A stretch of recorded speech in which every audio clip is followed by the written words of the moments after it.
Hello and welcome you all in Study Darbar, the gateway to fulfill your dreams. Hi, this is Abhishek Tiwari and I am here with a new video for Mission MPPSC 2020 from Unit 10th portion, Central Information Commission. So आइए शुरू करते हैं हम इस commission के बारे में जानना। सबसे पहले हम इसके बैकग्राउंड के बारे में जानते हैं। तो information is the basis of empowerment of democracy. Democracy means सूचना लोकतंत्र के सशक्तिकरण का आधार है, ये हम सबको पता है। Apart from that, in 1766 right to information law in Sweden was passed. That is, Sweden में सूचना का अधिकार लागू हुआ था, कानून आया था। 1997 में HD शोरी समिति व तमिलनाडु गोवा में RTI, that is HD Shourie committee and RTI in Tamil Nadu Goa was passed. In 2002 सूचना की स्वतंत्रता विधेयक, that is freedom of information bill was passed व मध्य प्रदेश में RTI, right to education, right to information आया था। Freedom of Information Bill and RTI in Madhya Pradesh was enforced.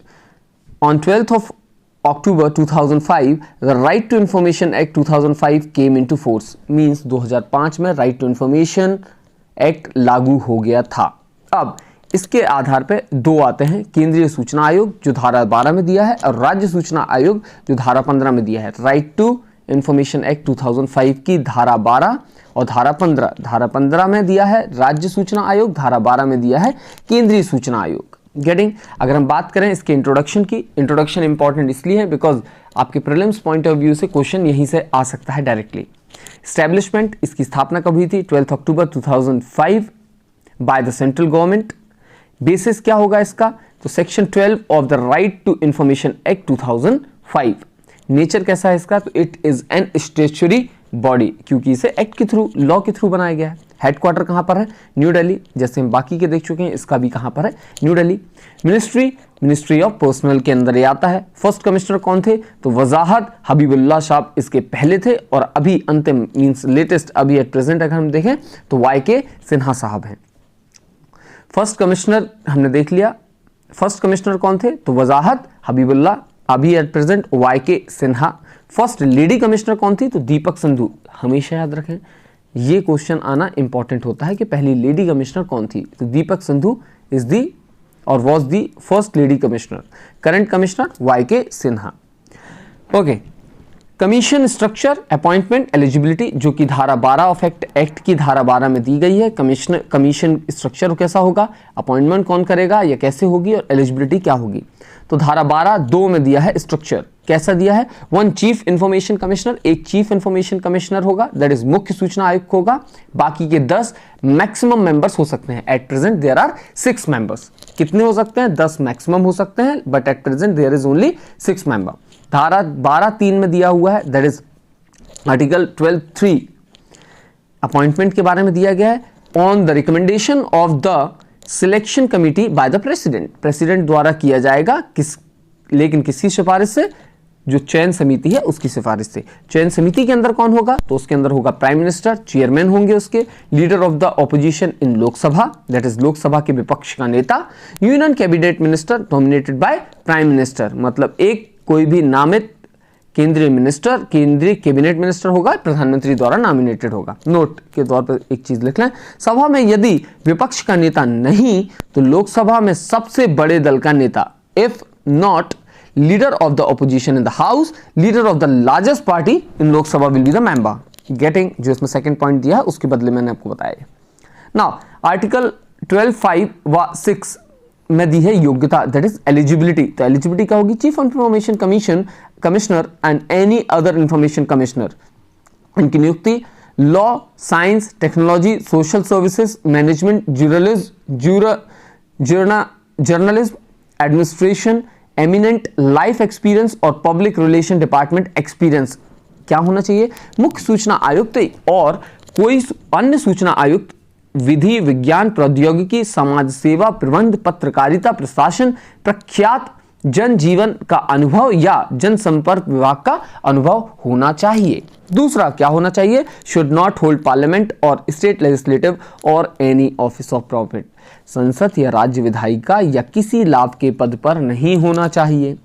Article 12(7) में क्या दिया है? हेडक्वार्टर, जो कि मैंने अभी बताया न्यू दिल्ली में है। Now tenure and services service condition धारा 13 में, आर्टिकल 13 में दिया है पदावती और सेवा शर्तें। तो आर्टिकल 13(1)(2) में दिया है टेन्योर। टेन्योर कितना होगा? चेयरमैन की अगर बात करें तो केंद्र सरकार पुनः नियुक्ति नहीं करेगा, पुनः नियुक्ति नो रीअपॉइंटमेंट, इसका फिर से रीअपॉइंटमेंट होगा क्या? नहीं हो सकता, लेकिन मेंबर्स का no reappointment of the members also getting, do remember this. अब इसके नीचे लिखा हुआ है कार्मिक मंत्रालय अधिसूचना दे, पर्सनल नोटिफिकेशन ऑन 12 अक्टूबर 2019 में जो आया था, तो इसके तहत चेयरपर्सन की जो मैक्सिमम एज लिमिट होगी it will be for 3 years, members की भी 3 साल के लिए होगी।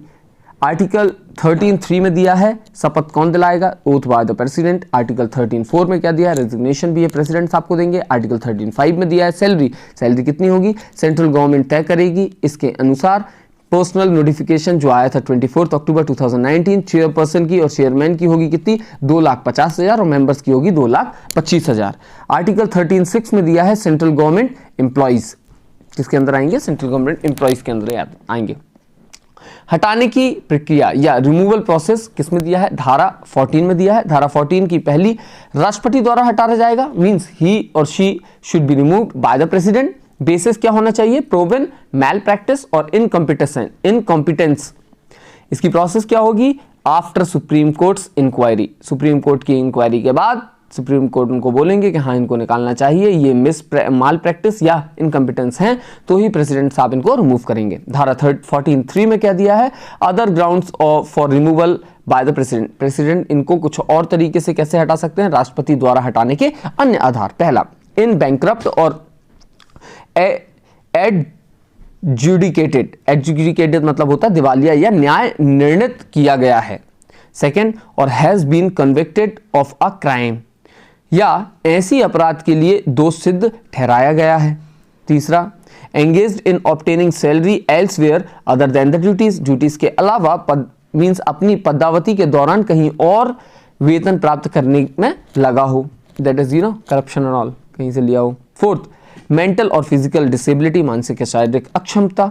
And fourth, he has acquired such financial to adversely affect his works as the chief information commissioner और एनी अदर कमिश्नर, उसने ऐसे वित्तीय और अन्य हित अर्जित किए हैं जिससे उसके कृत्यों पर प्रतिकूल प्रभाव पड़ने की संभावना है। 6, function and powers of the information commission. अब इंफॉर्मेशन कमीशन के क्या क्या फंक्शन और क्या क्या पावर्स होते हैं वो देख लेते हैं। The power and functions of the Central Information Commissions are mentioned in section 18, 19, 20 and 25 of the Right to Information Act 2005. 2005 में जो Right to Information Act आया था उसकी section 18, 19, 20 and 25 में दिए हुए हैं। सबसे पहले to investigate the following complaints, in complaints के आधार, इन complaints पे वो investigate करेगा। कौन कौन से? Who is prohibited from giving any information requested under this act, इस एक्ट के थ्रू अगर किसी ने किसी से इंफॉर्मेशन मांगी है और वो इंफॉर्मेशन नहीं दी गई है। Second, which is not reported with in the time limit specified under this act, इस एक्ट के थ्रू जितने टाइम लिमिट के अंदर आपको इंफॉर्मेशन देनी है, अगर आपने उतने में रिपोर्ट नहीं दी है तो। Information given to any person is incomplete, misleading और फॉल्स, अगर कोई इंफॉर्मेशन किसी पर्सन को दी है वो इनकम्प्लीट है, मिसलीडिंग है या गलत है तो। in relation to any other matter relating to access to records under this act. Last, the Commission enjoys power of civil court in the context of discharging its duty. जब बात आती है of discharging its duty, तब जो commission होता है he enjoys the power of a civil court. Do remember this thing. Make necessary changes in the maintenance, management and protection of records from destruction. Next point, to arrange training regarding right to information, right to information से regarding अगर कोई training देनी है किसी को तो वो दे सकते हैं। Receiving annual reports from the public authority in terms of compliance with the act. Next, to impose penalty under this act, इस एक्ट के थ्रू कहीं पर पेनाल्टी लगानी है तो वो लगा सकते हैं। हिंदी में भी अगर देखना तो आप देख सकते हैं, निम्नलिखित शिकायतों की जांच करना जिससे इस अधिनियम के अधीन अनुरोध की गई किसी जानकारी को देने से मना किया गया है, जिसे इस अधिनियम के अधीन विनिर्दिष्ट समय सीमा के भीतर सूचना ना दी गई हो, उसे दी गई सूचना अपूर्ण, भ्रामक, मिसलीडिंग और मिथ्या मीन्स फॉल्स हो। इस अधिनियम के अधीन अभिलेखों तक पहुंच से संबंधित किसी अन्य विषय के संबंध में आयोग को अपने कर्तव्य निर्वहन करने के संदर्भ में सिविल न्याय की शक्तियां प्राप्त होती हैं। अभिलेखों के रख रखाव, प्रबंधन एवं नष्ट होने से बचाने की प्रक्रिया में आवश्यक परिवर्तन करना, सूचना के अधिकार से संबंध में प्रशिक्षण की व्यवस्था करना, अधिनियम के अनुपालन के संदर्भ में लोक प्राधिकारी से वार्षिक प्रतिवेदन प्राप्त करना, इस अधिनियम के अधीन जुर्माना लगाना तथा अदर फैक्ट्स की अगर बात करें तो रिपोर्ट्स, भाई रिपोर्ट्स तो हमेशा देनी है। केंद्रीय सूचना आयोग सेंट्रल इंफॉर्मेशन कमीशन जो है वो अपनी रिपोर्ट सेंट्रल गवर्नमेंट को देता है और राज्य सूचना आयोग that is state information commission state government को देता है। नियम व शर्तें, रूल्स कौन बनाएगा? सो सेंट्रल इंफॉर्मेशन कमीशन के रूल सेंट्रल गवर्नमेंट बनाएगी, स्टेट इंफॉर्मेशन कमीशन के रूल स्टेट गवर्नमेंट बनाएगी। नेक्स्ट, स्टेट इंफॉर्मेशन कमीशन, अभी हमने पढ़ा central information commission, now we will talk about some point about in state information commission. गठन कब हुआ? फॉर्मेशन स्टेट गवर्नमेंट धारा 15 में लिखा हुआ है, उसके तहत इसका गठन होगा। स्ट्रक्चर कैसा होगा? 1 person and maximum 10 members can be there. Appointment कौन करेगा? तो on the recommendation of the selection commission by the governor, जो सिलेक्शन चयन समिति जो होगी उसकी सिफारिश से गवर्नर करेगा। चयन समिति में कौन होगा? जैसे वहां देखा था प्राइम मिनिस्टर, तो यहाँ पे कौन होंगे? Chief minister of the state, leader of the opposition party in the assembly, legislative assembly में जो लीडर होगा ऑपोजिशन पार्टी का वो cabinet minister nominated by the chief minister, मुख्यमंत्री द्वारा नामित कैबिनेट मंत्री। इनका टेन्योर कितना होगा? सेम 3 इयर्स होगा bye the central government itself. Resignation किसको देंगे? राज्यपाल को ही देंगे।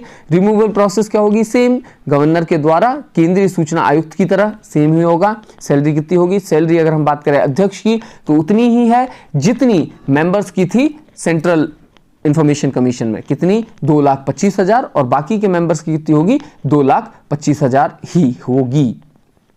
ठीक है।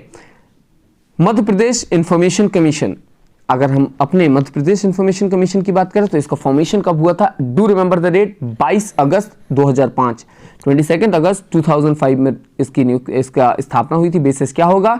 सूचना का अधिकार अधिनियम 2015 की धारा 15 के तहत। फर्स्ट कमिश्नर कौन थे? तो टी.एन. श्रीवास्तव साहब पहले थे। एट प्रेजेंट अगर कोई बोले तो आप बोल सकते हैं Arvind Kumar Shukla, that is A.K. Shukla साहब हैं। आई होप आपको टॉपिक क्लियर हो गया होगा। बहुत शॉर्ट में मैंने बताया है और सारी चीज़ें मैंने कोशिश की है कवर करूं इसमें। If then also there is any problem regarding this topic, आप मुझे डायरेक्टली इंस्टाग्राम में, ट्विटर में, फेसबुक में कहीं भी पूछ सकते हैं और कमेंट बॉक्स के थ्रू अपना ओपिनियन भी शेयर कर सकते हैं। Do share, like and support us. Thank you.